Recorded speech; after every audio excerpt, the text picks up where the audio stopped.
நம்ம கோயம்புத்தூர்லேருந்து ஒரு 45 மினிட்ஸ் ட்ராவல் பண்ணோம் அப்படின்னா இந்த கோயிலை நீங்கள் ரீச் பண்ணிடலாம். இந்த கோவிலோட சிறப்பு அம்சம் என்ன அப்படின்னு பார்த்தீங்கன்னா, நம்ம செஞ்ச பாவங்கள் எல்லாம் நிவர்த்தி செய்யக்கூடிய ஒரு புனித தலமாக தாங்க இந்த கோவில் இருக்குது. இந்த கோவில் பார்த்தீங்கன்னா 1800 வருஷம் பழமையான ஒரு கோவிலுங்க. இந்த கோவில் எங்கே இருக்குது அப்படின்னு பார்த்தீங்கன்னா அன்னூரில் தாங்க இருக்குது. இந்த கோவில் மூலியமாக தான் இந்த ஊருக்கு அன்னூர் அப்படிங்கிற பேரே வந்துச்சு அப்படின்னு சொல்லப்படுதுங்க. அது எப்படின்னு பார்த்தீங்கன்னா, இப்போ இருக்க இந்த அன்னூர் ஒரு காலத்தில் அடர்ந்த காடாக இருந்துச்சு. இந்த காட்டில் அன்னி அப்படின்னு சொல்லிட்டு ஒரு வேடன் இருந்தார். இந்த வேடன் அப்படின்னா மிருகங்களை வேட்டையாடி சாப்பிடுறது மிகப்பெரிய பாவம் அப்படின்னு சொல்லி நினைச்சாரு. அதனால அவர் வந்துட்டு காய்கறிகள், பழங்கள், கிழங்குகள் இந்த மாதிரி தான் வந்து சமைச்சு சாப்பிடுவாரு. அப்படி ஒரு நாள் சாப்பிட்றதுக்காக கிழங்க வந்து தோண்டும் போது அந்த இடத்துல ரத்தம் பீறிட்டு வெளியே வந்திருக்கு. அதாவது ரத்தம் தெளிச்சு வெளியே வந்திருக்கு.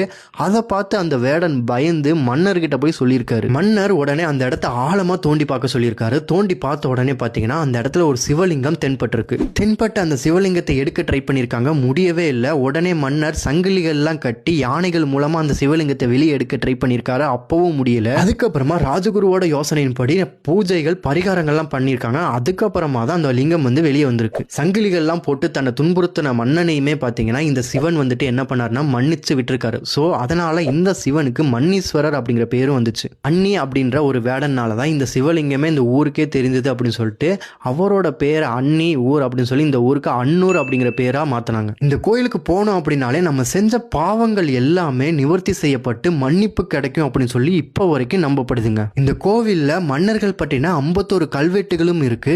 கால வைரவருக்கும் சனி பகவானுக்கும் தனி சன்னதியே இந்த கோவில்ல இருக்குங்க. ஸோ ஒட்டை மாதிரி இந்த கோயிலுக்கு போயிட்டு வந்துருங்க. இந்த கோயில் பேர் பார்த்தீங்கன்னா மன்னீஸ்வரர் கோவில், அன்னூர்ல தாங்க இருக்கு. ஸோ கண்டிப்பா மிஸ் பண்ணிடாதீங்க. அப்படியே அந்த வீடியோவும் ஷேர் பண்ணிட்டு நம்ம பேஜையும் ஃபாலோ பண்ணி வச்சுக்கோங்க. பாய்.